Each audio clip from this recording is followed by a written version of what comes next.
प्रकृति से सुसज्जित, प्रकृति से धनवान है पूरा क्षेत्र, काफ़ी मनमोहक है। और सबसे बड़ी बात यह है कि यहाँ से मुख्यालय महज 6 किलोमीटर है, तो यहाँ का विकास भी आने वाले समय में बहुत तेज़ी से होगा। मंदिर के अलावा और क्या क्या चीज़ें बनाने का आपका प्लान तैयार हो रहा है? सूत्र जो लगभग सभी कहते हैं, आपने भी कहा कि धर्मो रक्षति रक्षतः, अगर आप धर्म की रक्षा करते हैं तो धर्म आपकी रक्षा करता है। क्या आपको नहीं लगता है कि धर्म का व्यापारीकरण हो रहा है? तो क्या व्यापारीकरण करने से धर्म की रक्षा हो पाएगी? आप धर्म में या श्रद्धा में वीवीआईपी का समर्थन करती हैं। हाँ, कर वर्जन के खिलाफ आपकी क्या तैयारी है? कुछ तैयारी आपकी भी है? किसके लिए? जो धर्मांतरण हो रहा है, ईसाई बन रहे हैं, इस्लाम में धर्म जा रहे हैं, उसके खिलाफ कुछ मास्टर प्लान आप लोगों ने तैयार किया है? कोई कमेटी आप लोगों की बनी हुई? अगर हमारे बात सुनने के बाद लोग कुछ ना कुछ बिल्कुल करेंगे।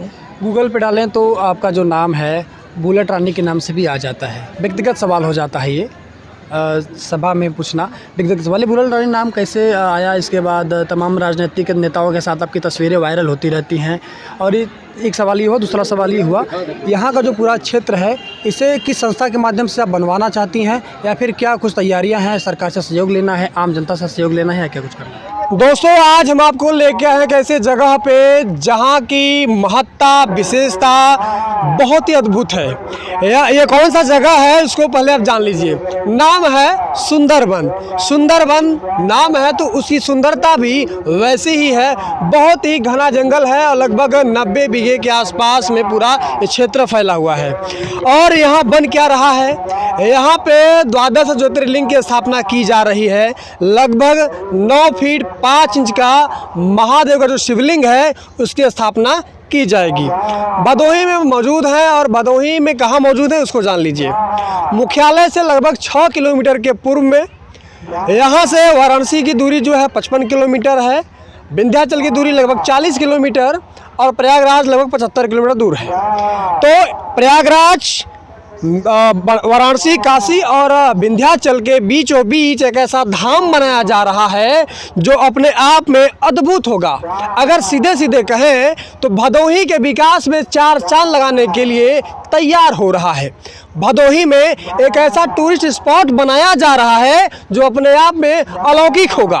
प्रकृति से सुसज्जित, प्रकृति से धनवान है पूरा क्षेत्र, काफ़ी मनमोहक है।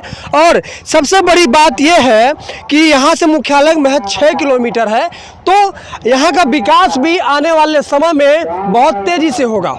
और भदोही में हमेशा से मांग की जा रही थी कि कोई टूरिस्ट स्पॉट बनाया जाए जहां से हजारों लोगों को रोजगार मिल सके, आसपास क्षेत्रों का विकास हो सके। हालांकि हमारे यहाँ सिमराधनाथ एक अच्छा जगह है, सीतामढ़ी अच्छा जगह है, लेकिन एक ऐसे धाम की स्थापना जो अपने आप में अलौकिक हो, अद्भुत हो, तो भदोही वासियों के लिए गर्व की बात है कि काशी और प्रयागराज के बीच में एक ऐसा धाम बनाया जा रहा है जो ऐतिहासिक होने वाला है।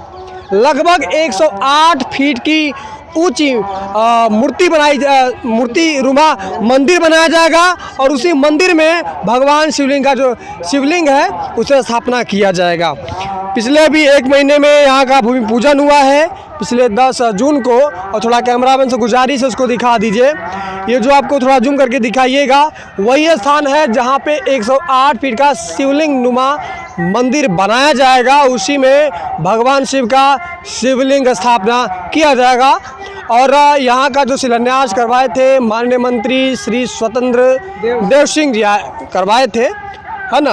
और यहाँ कुछ लोग लोकल लोग हैं, इनसे जानते हैं कि यहाँ का इतिहास कितना पुराना है और कितना अलौकिक है, क्योंकि हम जब ज़्यादा कहेंगे तो लोगों को विश्वास नहीं होता है। क्या नाम हुआ आपका? श्री श्याम धरबिन। श्याम धरबिन, थोड़ा सा यहाँ का जो पूरा परिक्षेत्र है उसके बारे में बताइए। इतिहास क्या है, कितना पुराना है ये बताइए। बहुत पुराना है जी।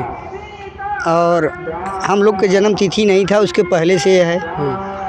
और अब जानने में भी यहाँ लोग बहुत आते जाते हैं, बहुत होती है, बहुत मंदिर बन चुकी। भाई साहब, कितना पूरा जगह होगा यहाँ पे? लगभग यहाँ पर 90 बीघा जमीन है। पूरा क्षेत्र फैला हुआ है। 90 बीघा 89 बीघा 13 धूर फैला हुआ। अच्छा, जैसे मैंने कह दिया कि ये सुंदरवन है। हाँ। तो इसका एग्जैक्ट नाम क्या है? सुंदरवन है कि और ग्राम सभा कटेबना है। उस ग्राम सभा के अंदर राम जानकी सुंदरवन मंदिर है। हाँ, ये ग्राम सभा कटे बना। ग्राम सभा कटे बना है। कटे बना मतलब वन माने जंगल। ये पूरा क्षेत्र कहीं न कहीं जंगल से रिलेटेड है। हाँ। और उसी में एक जगह है राम जानकी सुंदर वन। यही है ना? हाँ, राम जानकी अब सुंदर वन जब कहा गया तो इसकी सुंदरता वास्तव में अद्भुत है। मैं आपको कुछ तस्वीरें साझा करूंगा, कुछ चीज़ें से दिखाऊंगा जो आपको लगेगा कि अलौकिक है। अगर आप यहाँ पे नहीं आ पाए हैं तो एक बार जरूर आइए, यहाँ घूमिए, दर्शन कीजिए महादेव का। और मैं ये दावा करता हूँ कि ये भदोही में सबसे बड़ा टूरिस्ट स्पॉट बनने वाला है। पूरे देश में बहुत तेजी से विकास हो रहे हैं। काशी प्रांत में आपको याद है गड़ोली धाम बनाया जा रहा है, जहाँ पे अद्भुत एक धाम बनाने की तैयारी चल रही है। उसी तर्ज पे अगर कहें तो गलत नहीं होगा। लगभग 90 बीघे की ज़मीन राम जानकी के नाम है, अगर कहें भगवान के नाम है ज़मीन। और यहाँ पे जिस तरह से शिवलिंग की स्थापना की जाएगी, अस्पताल बनाए जाएंगे और जो है कि स्कूल खोले जाएंगे और एक टूरिस्ट स्पॉट के रूप में विकसित कराने का पूरा प्रयास चल रहा है। दोस्तों, भदोही में सुंदरवन में जो एक धार्मिक क्षेत्र बनाया जा रहा है, सनातन क्षेत्र बनाया जा रहा है, वहाँ का एक एक तस्वीर आपके साथ साझा करने की कोशिश कर रहे हैं। यहाँ की महत्ता, विशेषता और इतिहास क्या है उसे बताने की कोशिश कर रहे हैं। कुछ तस्वीरें साझा कर चुके हैं, लेकिन सबसे बड़ी बात यह है कि इस क्षेत्र को बनाने में जिसका एक सहयोग है, हाथ है या फिर एक सोच है, एक उद्देश्य है, आखिर किसका है और किस रूप में क्या फ्यूचर प्लान है, किस रूप में मंदिर बनाया जाएगा, किस रूप में यहाँ का पूरा क्षेत्र विकसित किया जाएगा। आखिर लगभग कहा जाता है कि 86-87 बीघे के आसपास यहाँ पे ज़मीन है और प्राचीन समय से यहाँ पे एक धर्म का केंद्र रहा है। यहाँ के जो लोग हैं बताते हैं कि बहुत पुराना इतिहास है। और इस वक्त हमारे साथ जो फ्रेम में दिख रही हैं माँ राजलक्ष्मी मंदा जी मौजूद हैं। बहुत बहुत स्वागत है आपका हमारे चैनल में। सबसे पहले हम जानना ये चाहेंगे कि आपका जो संन्यास आश्रम का जो इतिहास है या फिर जो आपका क्षेत्र रहा है, कितने समय से इस क्षेत्र में आप हैं और एकाएक मंदिर बनवाने का सोच कहाँ से उत्पन्न हुआ? हमारा संन्यास क्षेत्र से 12-15 सालों से है और यहाँ जो ज्योतिर्लिंग हमने लेके आए, उसके बाद इस क्षेत्र में मंदिर बनाने का हमारा संकल्प हुआ। धर्मो द रक्षति रक्षति इस कैप्शन से पूरा हिंदुस्तान में शिवलिंग 10,500 किलोमीटर का भ्रमण करके आ चुकी है। ये कलयुग का ऐसा एक शिवलिंग है, ये प्रथम शिवलिंग है कलयुग का। माँ पार्वती के साथ 12 ज्योति का स्पर्श करके सुंदर बनाई है। और इसका आने के बाद हमको लगा, मतलब 12 ज्योति का स्पर्श करने के बाद बहुत महान संतों ने इसको नामार्पण किया गया कि ये 13वें ज्योतिर्लिंग है। सो यहाँ मंदिर से ज़्यादा इस पावन धरती क्षेत्र बनने जा रही है, 13वें ज्योतिर्लिंग क्षेत्र बनेगी। जैसे अपने जीवन में आर्थिक स्थिति से हो, बात की कोई भी परिस्थितियों में 12 ज्योति का जिन लोगों ने दर्शन नहीं कर पा रहे हैं, वो लोग इस क्षेत्र को आने से मात्र से उनको 12 ज्योति का फल मिलेगा। जी, पहले सवाल मेरा ये है कि आप 10,500 किलोमीटर की यात्रा करके और 12 ज्योतिर्लिंग से स्पर्श करके और तमाम साधु संत महात्मा का आशीर्वाद, भगवान का आशीर्वाद मिला हुआ है और इसे 13वां ज्योतिर्लिंग के रूप में स्थापना कर रही हैं। आपका जो मूल निवास रहा है वो क्या है? उसके बाद आपको जानकारी कहाँ से मिली कि सुंदरवन कोई जगह भी है जहाँ पे कोई धर्मस्थल बनाया जा सकता है? इसको बोलने के लिए मैं इसका इतिहास बताना पड़ेगा आपको। इस यात्रा को हम धर्म की प्रचार के लिए शुरुआत किए हैं। जैसे रामेश्वरम में शुरुआत किए हैं और रामेश्वरम से ऋषिकेश तक लगभग 10,000 किलोमीटर, पूरा भारतवर्ष में 20 राज्यों में 10,000 किलोमीटर का भ्रमण हमारा तय हो चुकी थी। तो इसका मंदिर हमने तय कर चुके थे कि ऋषिकेश में बनाने के लिए। और इसके बाद यहाँ का जो आश्रम का जो संत है और कैलाशपुरी महाराज यहाँ के जो सन्यासी है और यहाँ के जो तमाम ग्राम का लोग हमारा जो कांटेक्ट में आए, जो उस महात्मा को हमने प्रोग्राम में बुलाए थे रामेश्वरम को। जब हमने प्रोग्राम में बुलाया गया तब उन्होंने बताया कि हमको सुझाव दिया है कि ऐसा है, हमारा क्षेत्र में एक स्थल है जो ऋषिकेश में, आप मंदिर तो बहुत सारे शिव मंदिर है, तो आप हमारा ये सुंदरबन में इस मंदिर को बनाइए। तो उसके बाद तमाम गांव लोगों ने हमारे संपर्क में आया और उनका इच्छा थी और आशा थी कि ये शिवलिंग यहाँ स्थापित हो। उसके बाद जैसे हम हर प्रोग्राम को बनाते हैं, ये सब प्री प्लान्ड होता है हमारा 3 महीने का। 20 दिन के पहले इस प्रोग्राम को चेंज करके फिर ऋषिकेश को निकाल के फिर रामेश्वरम टू भदोही बनाया गया है। और उसके बाद 1 मार्च को जो कार्यक्रम शुरू हुआ, 48 दिन का जो यात्रा के बाद 17 अप्रैल को हमने भदोही पहुँचे। मेरा एक सवाल अधूरा रह गया, आपका गृह निवास कहाँ पे था? हम तमिलनाडु से हैं, हम अभी रहते हैं दिल्ली में। दिल्ली में रहते हैं, तो अब जब यहाँ पे धाम बन रहा है तो आपको यहाँ भी रहना होगा? हाँ, यहाँ भी रहेंगे धाम बनने तक। तो मंदिर का जो फ्यूचर प्लान है, किस रूप में मंदिर बनेगा, और जो शिवलिंग का आकार है वो कितने फीट का या फिर कैसे, ये को थोड़ा सा बताइए। और यहाँ आने के बाद हम इस सारे चीज़ों को निर्णय किया गया है। और 15-20 दिन में आपको इसका ब्लूप्रिंट दिया जाएगा। जो ये एक मतलब इस क्षेत्र का उद्भव में शिव ने अपने आप स्वरूप लिया है। चाहे मान लीजिए धर्म की संदेश के लिए, धर्म रक्षा के लिए, सनातन धर्म की रक्षा के लिए कलयुग का ये प्रथम क्षेत्र में शिव ने उद्भव हुआ है। तो इसलिए हम इसका प्लानिंग इस तरीके से बनाया है कि पूरा हिंदुस्तान में इस प्रकार का मंदिर कोई और जगह में ना हो। इसके लिए हम 108 फीट का शिवलिंग बनाएंगे और शिवलिंग के अंदर तो 5 फीट का डमरू रहेगी। उस डमरू के अंदर ये 9 फीट का शिवलिंग का स्थापना होगी। ये शिवलिंग 9 फीट का है और 9 टन का है। इसको सूर्यकांति स्टोन से हमने बनाया गया है। लगभग 2000 साल तक इसका मतलब डिप्रेशन नहीं होती है शिवलिंग का। तो इसलिए ये शिवलिंग के अंदर शिवलिंग और उसके चारों तरफ 12 ज्योतिर्लिंग। सो इस तरीके का जो पैटर्न का मंदिर है, ये भारत देश में ही प्रथम मंदिर रहेगा। जी, जो मंदिर का स्ट्रक्चर होगा वो शिवलिंग के आकार का होगा और उसी मंदिर के अंदर जो है गर्भगृह में भगवान शिव का शिवलिंग स्थापित यही है ना? यही है। मंदिर के अलावा और क्या क्या चीज़ें बनाने का आपका प्लान तैयार हो रहा है? पहला तो ये बहुत बड़ा चीज़ है ये क्षेत्र बनाने का। जो क्षेत्र बनने में हमको लगता है कि 3-4 साल का काम हो जाएगा। उसके बाद हमको एक ही गौशाला रखेंगे और हिंदुस्तान में जो चारों वेद जो पढ़ाया जाता है, चारों वेद एक ही जगह में, इस तरीके का एक गुरुकुल का हमने सोचा है। उसके बाद रुद्राश्रम के लिए हमने सोचा है कि जिनको जो मतलब छोड़ दिया गया है उस तरीके के रुद्रों को यहाँ आके उनको जो जो ज़रूरत है, उनको जो चीज़ें है उसको दिया जाएगा यहाँ। आप भी कहीं न कहीं भदोही को चुना है और काली नगरी को चुना है। भदोही में सिमराधनाथ सीतामढ़ी प्रमुख रूप से तीर्थस्थल है और अच्छा खासा प्राचीन रूप से माना जाता है। क्या लगता है, लगभग 90 बीघा का पूरा परिक्षेत्र है। आपने बताया कि एक मंदिर बनाया जाएगा, गुरुकुल बनाया जाएगा, गौशाला बनाया जाएगा। बनाने के बाद क्या क्षेत्र उस रूप में विकसित हो पाएगा जिस रूप में ये सोच बन रही है कि काशी प्रयागराज या फिर और कुछ? बिल्कुल विकसित होगा। ये काशी प्रयाग के मध्य बिंदु में है। और दूसरी बात, जो शिवलिंग आया है पूरा भारतवर्ष से घूम के आया है। आप मान लीजिए लगभग 20 राज्यों से इस शिवलिंग को कई मतलब करोड़ लोगों ने इसका दर्शन किया है, पूजा किया है, आरती में शामिल हुआ है। जब इसका क्षेत्र बनेगा हमको लगता है कि ऑटोमेटिकली पूरा देश से लोग यहाँ दर्शन करने के लिए आएंगे। इसमें जब इस क्षेत्र का दर्शन करने के लिए पूरा भारतवर्ष से, विदेश से जो लोग आना शुरू करेंगे तो अपने आप इस भदोही क्षेत्र का डेवलपमेंट होगी। सूत्र जो लगभग सभी कहते हैं, आपने भी कहा कि धर्मो रक्षति रक्षतः। अगर आप धर्म की रक्षा करते हैं तो धर्म आपकी रक्षा करता है। क्या आपको नहीं लगता है कि धर्म का व्यापारीकरण हो रहा है? तो क्या व्यापारीकरण करने से धर्म की रक्षा हो पाएगी? बिल्कुल नहीं। अगर आपको लगता है कि व्यापारीकरण हो रहा तो वो आपकी समझौती है। आज भी कई लोग, कई संतों ने, कई मतलब लोगों ने धर्म के लिए अपने सब कुछ छोड़ दिया है। हम यहाँ बैठे हैं, मेरा परिवार यहाँ कोई नहीं है। देश के लिए हम परिवार को भी त्याग करके आए हैं, धर्म के लिए हम त्याग करके आए हैं।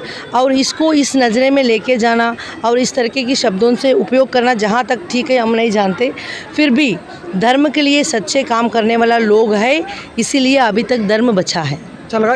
एक मुझे क्या लगता है कि जो धर्म से विमुख होने का कारण ये है कि जो प्रमुख तीर्थस्थल हैं उसे व्यापारीकरण में इतना बदल दिया गया है कि आपको दर्शन करना है तो 751 रुपये लगेगा, 11,000 लगेगा, 1100 रुपये लगेगा, 1500 लगेगा। आपको नहीं लगता है कि सबसे बड़ा कारण तो यही है, चाहे काशी हो, प्रयाग हो, विंध्याचल हो या फिर जितने भी प्रमुख तीर्थस्थल हैं वहाँ पे दर्शन के नाम पे बहुत बड़ा व्यापार किया जा रहा है? अगर आप इसको व्यापार की दृष्टि से आप बोलेंगे तो ठीक है, आप व्यापार बोल रहे हैं।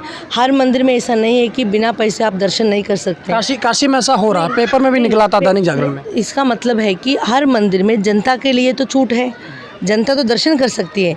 अगर आप ऐसा पूछेंगे कि ये एक कारण है कि भक्ति कम हो रहा है, ये बिल्कुल कारण नहीं हो सकती है। क्योंकि आज भी मतलब धर्म के प्रति जो लोग चलना चाहते हैं, या 100 रुपये नई लाइन में नहीं जाना है तो मुफ्त में लाइन चला जा रहा है, उसमें हम जा सकते हैं। मतलब आप धर्म में या श्रद्धा में वीवीआईपी का समर्थन करती हैं? नहीं, ऐसा हम ना समर्थन नहीं कर रहे हैं। वीआईपी कल्चर प्रावधानियाँ हैं। आप मान लीजिए एक मंदिर बना रहे हैं और सब लोग वहाँ जा रहे हैं, उस मंदिर को आप सीतामढ़ी आप ले लीजिए, सीतामढ़ी आप देख रहे हैं तो उसको संरक्षण कौन करेंगे? अभी आप यहाँ देख रहे हैं पूरा पेड़ को हमने पेंट लगाया है, कुछ भी किया है, जहाँ तक हमारा जो बस की बात है हम करते रहे हैं, और ये टूट जाए, निकल जाए, दोबारा इसका रिनोवेशन कैसे करा सकते हैं? और एक मंदिर को एग्जाम्पल लेके पूरा भारतवर्ष का मंदिर को हम ऐसा नहीं बोल सकते हैं ना। आज शिरडी में है, वीआईपी सिस्टम नहीं है, इसका उल्लेख आप लोग क्यों नहीं कर रहे हैं? मतलब कई कई जगह ऐसा है। और हमारे सनातन में शिरडी को या शिरडी बाबा को उस शिरडी में नहीं रखा है। अभी यही तो बोल रहा हूँ, कोदंडराम का जो टेम्पल है, जो आंध्रा का फेमस टेम्पल है, भद्राचलम है, फेमस टेम्पल है, इसमें तो कोई वीआईपी सिस्टम नहीं है। अभी नॉर्मल सब लोगों के लिए नॉर्मल सिस्टम चलता है, कोई टोकन टिकट ऐसा नहीं है। जहाँ पे लगता है उसके बारे में बताओ। यही तो बोल रहा हूँ, जहाँ पे लगता है तो वो मंदिर कमेटी के हिसाब से आपको पूछना है। हम समर्थन कर रहे हैं नहीं कर रहे तो हम मंदिर कमेटी को नहीं जानते कि किस हिसाब से वो लोग इसका मतलब ये सिस्टम को रखा है। तो अपनी अपनी तरह जगह से आप पूछेंगे तो उन लोगों को वो सिस्टम बताएंगे। तो आप हमसे पूछ रहे तो हम हमारा जो सिस्टम है वो हम बता रहे हैं। क्या आपको नहीं लगता है ये कारण बिल्कुल नहीं है। हम ये तो बोल सकते हैं, अगर कोई वीआईपी लाइन से या 200 रुपए के लिए हमारा भक्ति खत्म हो जाएगा, धर्म मिट जाएगा, फिर इसके लिए हम मुद्दे के लिए तरह से क्या ले सकते हैं? आप बोल सकते हो कि वीआईपी सिस्टम थोड़ा कम करे या ख़त्म करे, ये आपका मुद्दा है, आप उठा सकते हो। फिर ऐसा नहीं बोल सकते हो कि इसी के कारण धर्म मतलब मिट जा रहा है। अगर आप ऐसा न्यूज़ पब्लिश करेंगे तो तमाम युवाओं ने सोचेंगे कि अरे हम तो सही है, ये लोग पैसा ले रहे इसलिए मंदिर नहीं जा रहे, तो ये तो गलत बात हो गया। समय जब हम ग्राउंड रिपोर्टिंग करते हैं तो तमाम ऐसी चीज़ें आती हैं कि अरे वहाँ पे ऐसा हो रहा है, ऐसा नहीं होना चाहिए, ये सब सारी चीज़ें आती हैं। तो हमें लगता है कि जो साधु सन्यासी उनसे सवाल किए जाने चाहिए कि आप लोग नए तीर्थस्थल बनाएं, ठीक है, लेकिन जो ये वीआईपी कल्चर चल रहा है, जो व्यापारीकरण हो रहा है, इसके खिलाफ आंदोलन होना चाहिए कि नहीं होना चाहिए? नॉट ओनली प्राइवेट, सभी आज तक बहुत सारे मंदिर गवर्नमेंट में कंट्रोल में है। वो मंदिर में भी ऐसा ही सिस्टम है। तो हम क्या बोल रहे हैं कि जो पर्टिकुलर मंदिर को लेके हम नहीं बात कर सकते। हिंदुस्तान बहुत बड़ा है, तो वर्ल्ड में बिगेस्ट डेमोक्रेटिक कंट्री है, इसमें बहुत सारे चीज़ें हैं। जैसे आप जो सोच रहे हैं इस तरीके के 10-15 मंदिर होगी वीआईपी कल्चर का, तो बाकी तो नहीं है ना, बाकी तो सैकड़ों लाखों मंदिर हैं जो हिंदुस्तान में ऐसा कल्चर फॉलो नहीं करते हैं। और दूसरी बात हम आपसे ये कह रहे हैं कि अगर वीआईपी कल्चर होंगे तो भी उसमें भी नॉर्मल पब्लिक के लिए, आम जनता के लिए एक लाइन है, एक सुविधा है। ऐसा नहीं है कि आम पब्लिक के लिए सुविधा नहीं है, सिर्फ वीआईपी को जाना पड़े, ऐसा कोई मंदिर अभी तक नहीं है। हाँ, कर वर्जन के खिलाफ आपकी क्या तैयारी है? कुछ तैयारी आपकी भी है? किसके लिए? जो धर्मांतरण हो रहा है, ईसाई बन रहे हैं, इस्लाम में धर्म जा रहे हैं, उसके खिलाफ कुछ मास्टर प्लान आप लोगों ने तैयार किया है? कोई कमेटी आप लोगों की बनी है? अगर मास्टर प्लान होंगी तो हम आपसे नहीं बताएंगे। तो आपने जो शब्द यूज़ किया है मास्टर प्लान, वो होंगे तो हम नहीं बताएंगे। अगर आप बोलेंगे तो क्या कर सकते हो, तो हम तमाम सालों से हम कर रहे हैं। हम तो अवेयरनेस दे रहे हैं बच्चों को, महिलाओं को। आप मान लीजिए मैं 10 टायर का जो ट्रक स्वयं चला के आई हूँ, मुझे लगता है कि कई करोड़ हिंदू ने मुझे देखे हैं। तो मैं ज़्यादा बोलने से ये मतलब मैं समझती हूँ कि कुछ काम कर दिखाने से ही परिवर्तन आएगा। तो इसलिए हमने ये ठान लिया कि 9 फीट का जो शिवलिंग को बना के, उस शिवलिंग को 10 टायर टारस गाड़ी पे रख के 48 दिन हम स्वयं गाड़ी चलाया है, तो रामेश्वरम से भदोही तक। तो जितने करोड़ लोग हमको देखा है सब प्रभावित हुए हैं। बहुत जितने करोड़ लोग वीडियो लिया है, फ़ोटो लिया, हम नहीं जानते। जो लोग देखा है उनको मन में ये तो समझ में आया कि एक धर्म के लिए अगर एक महिला 10 टन का शिवलिंग के साथ एक टारस ट्रक चला सकती है, तो हम तो कुछ ना कुछ कर सकते हैं। अगर हमारे बात सुनने के बाद लोग कुछ ना कुछ बिल्कुल करेंगे। गूगल पे डालें तो आपका जो नाम है बुलेट रानी के नाम से भी आ जाता है। व्यक्तिगत सवाल हो जाता है ये सभा में पूछना व्यक्तिगत सवाल। बुलेट रानी नाम कैसे आया? इसके बाद तमाम राजनीतिक नेताओं के साथ आपकी तस्वीरें वायरल होती रहती हैं। और एक सवाल ये हुआ, दूसरा सवाल ये हुआ, यहाँ का जो पूरा क्षेत्र है इसे किस संस्था के माध्यम से आप बनवाना चाहती हैं, या फिर क्या कुछ तैयारियाँ हैं? सरकार से सहयोग लेना है, आम जनता से सहयोग लेना है, या क्या कुछ करना है? हम पूरा हिंदुस्तान में लगभग 1,25,000 किलोमीटर के ऊपर बुलेट चला चुके हैं, मतलब 25-50 हज़ार के लगभग। तो एक कारण के लिए नहीं है, तमाम रीज़न के लिए हमने बुलेट चलाया है। जैसे 370 हटाया गया तो हम प्रथम महिला थी, कन्याकुमारी से कश्मीर तक हम तिरंगा लेके गए दिया है। और जो संस्कृति के लिए, हमारा जो कल्चर के लिए बचाने के लिए मैं प्रथम महिला था जो पूरा हिंदुस्तान में यूनिटी यात्रा हमने किया है। तो साड़ी पहन के हमने बुलेट चला है 6000 किलोमीटर, मदुरई से मनाली तक हमने गया है। और उसके बाद देश को पैट्रियटिज़म के लिए हमने दिल्ली इंडिया गेट से गुजरात स्टैचू ऑफ यूनिटी तक तिरंगा पकड़ के 30 दिन में 1075 किलोमीटर हमने पाद यात्रा कर चुके हैं।